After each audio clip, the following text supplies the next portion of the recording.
नमस्कार दोस्तों, मैं हूं विभा पांडे और आप सभी का स्वागत करती हूं आज की इस वीडियो में।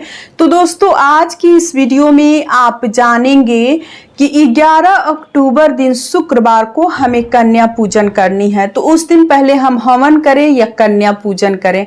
कन्याओं को जो हम भोजन बनाते हैं, खिलाते हैं, जैसे हलवा पूड़ी, चने की सब्जी बनाई जाती है। तो इस भोजन को बनाते समय हमें कौन सी दो गलतियां नहीं करनी है और उस दिन की सुबह की पूजा विधि भी जानेंगे। तो आप लोग बने रहें मेरे साथ मेरे चैनल पे। और अगर आपको मेरी ये वीडियो पसंद आती है तो कृपया आप मेरे वीडियो को लाइक करके चैनल को सब्सक्राइब कर दीजिएगा। तो दोस्तों, इस बार कन्या पूजन हमें 11 अक्टूबर दिन शुक्रवार को करनी है। और जो लोग 2 दिन का नवरात्रि में व्रत करते हैं, प्रतिपदा तिथि के दिन और अष्टमी तिथि के दिन, तो वो लोग कल यानी 10 अक्टूबर दिन गुरुवार को अष्टमी तिथि का व्रत करेंगे और 11 अक्टूबर दिन शुक्रवार को हमें कन्या पूजन करनी है।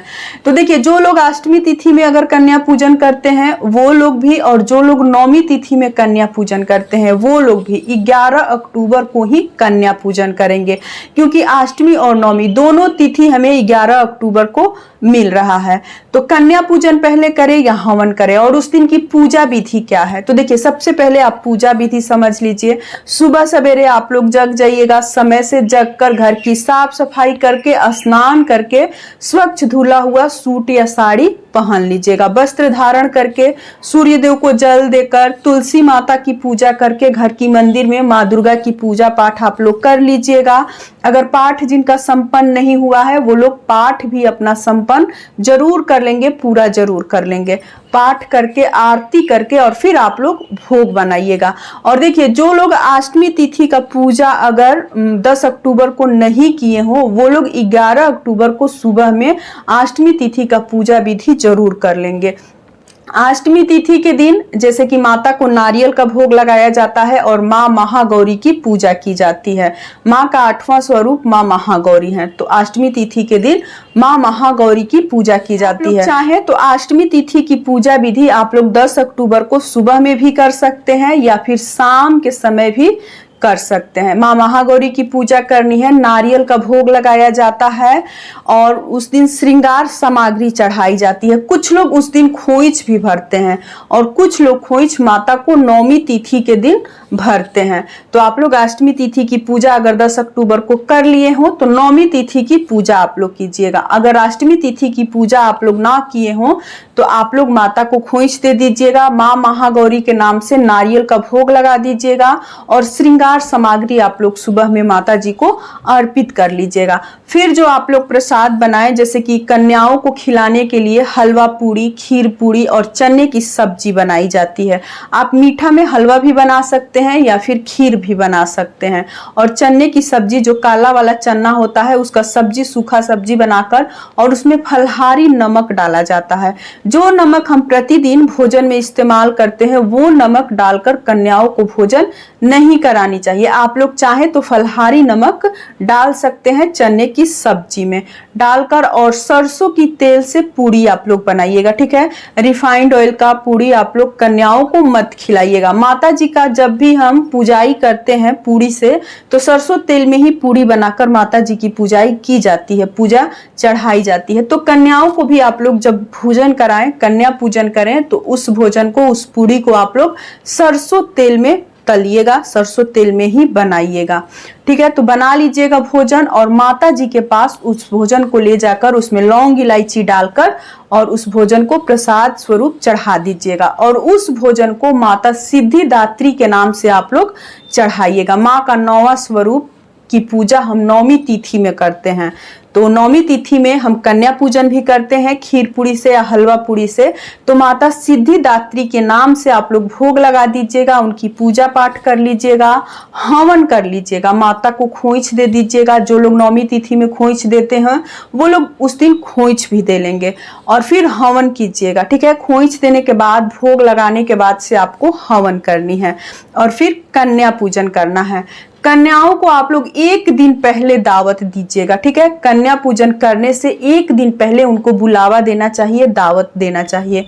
आप लोग फोन कॉल पे भी बोल सकते हैं अगर घर अधिक दूर हो तो, या फिर जाकर अगर बोले तो सर्वश्रेष्ठ है। आप लोग एक दिन पहले दावत दे दीजिएगा, फिर उस दिन जाकर घर से उनको आदर सहित बुला कर लाइएगा घर में, उनका चरण धो दीजिएगा। एक पात्र में पानी लेकर जल, गंगा जल युक्त जल से पहले कन्याओं का, और साथ में एक भैरव भैया चाहिए। देखिए कन्या आप लोग 5, 7, 9 अगर इससे भी अधिक मिले वो भी खिला सकते हैं, अगर ना मिले तो एक कन्या का भी पूजन आप लोग कर सकते हैं, ठीक है।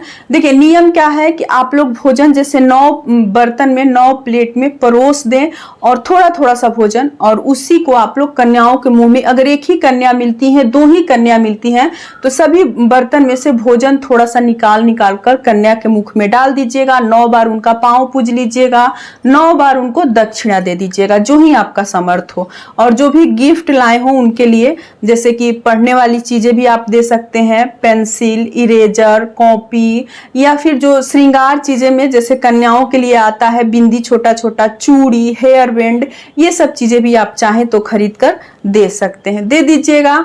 और इस प्रकार से आप कन्या पूजन कर लीजिएगा। अगर एक कन्या मिले तो एक कन्या का भी पूजन आप लोग कर सकते हैं। अगर इससे अधिक मिले 7, 5, 9, जितनी अधिक संख्या में कन्या पूजे उतना ही सर्वश्रेष्ठ है, तो आप लोग कन्या पूजन कर लीजिएगा। और कन्याओं के पैर धोकर एक सूखा कोरा कपड़ा ले लीजिएगा, अगर रुमाल, हैंकी कुछ हो तो उसी से कन्याओं का पैर पोंछकर उनको एक अच्छे स्वच्छ जगह पर लाइन से बैठाकर, साथ में भैरव भैया का भी पांव पूछकर, और भैरव भैया को भी एक साइड में बैठा दीजिएगा आप लोग। और फिर उनको तिलक लगाइएगा, तिलक लगाकर अक्षत छिड़क कर आरती करके और फिर आप लोग भोजन परोस दीजिएगा। भोजन आप लोग, जो कन्या बहुत अधिक छोटी हो, बच्ची हो, तो उनको आप लोग खुद के हाथ से भी खिला सकते हैं, और बिल्कुल प्यार से, आदर से कन्याओं को भोजन करानी है। और फिर आखिरी में सब कन्याओं का हाथ धुलाकर जब वो भोजन कर लें, जूठे मुंह आशीर्वाद नहीं लिया जाता है, तो ध्यान से आप लोग हाथ धुला दीजिएगा। हाथ धुलाकर दक्षिणा देकर, जो गिफ्ट लाए हो वो देकर, और सभी कन्याओं का पांव पूजकर उनके हाथ में थोड़ा सा पुष्प अक्षत देकर, खुद के ऊपर छिड़काव कराकर, माता जी का जयकारा करके, और फिर आप लोग अपने घर से उन कन्याओं को विदा कीजिएगा।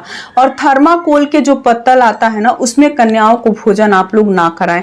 देखिए अगर बर्तन आपके घर का हो, शुद्ध सात्विक बर्तन जिसमें नॉन वेज वगैरह आप लोग ना खाए हो, तो उस बर्तन में भी कन्याओं को आप लोग भोजन करा सकते हैं। अगर ना मिले तो केला के पत्ता जो होता है सर्वश्रेष्ठ माना जाता है, केला के पत्ता पे भी आप कन्याओं को भोजन करा सकते हैं। और उनका जो जूठन बचे ना, उसे आप ऐसे जहां तहां ना फेंके, नाली में ना डालें। उस भोजन को मान लीजिए अगर बर्तन में कराते हो तो उस बर्तन को अच्छे से धोकर एक पात्र में उस सभी पानी को इकट्ठा करके और किसी ऐसे जगह पे ले जाकर डालें जहां पैर ना लगे, ठीक है, क्योंकि उनके जूठन को भी हमें अपमान नहीं करनी है। इस प्रकार से हमें कन्या पूजन करनी है। और हवन कैसे करें, तो देखिए हवन में घर के जितने सदस्य हो सभी सदस्य को सम्मिलित होना है, सभी सदस्य इकट्ठा बैठकर और हवन करें। हवन आप लोग चंदन की लकड़ी जो छोटी छोटी आती है वो भी ले सकते हैं, या फिर चापड़ भी ले सकते हैं, जो चंदन की बड़ी बड़ी लकड़ियां आती हैं। और थोड़ा सा हमें उबला चाहिए, कपूर भी ले सकते हैं, और घी, चावल, गुड़, इन सभी चीजों को मैश करके और साधारण तरीके से आप अपने घर में छोटा सा हवन खुद से भी कर सकते हैं। अगर ब्राह्मण को बुला के करवाते हैं तो वो और अच्छा है, ब्राह्मण को भी बुलाकर आप करवा सकते हैं, या फिर खुद से भी हवन कर सकते हैं।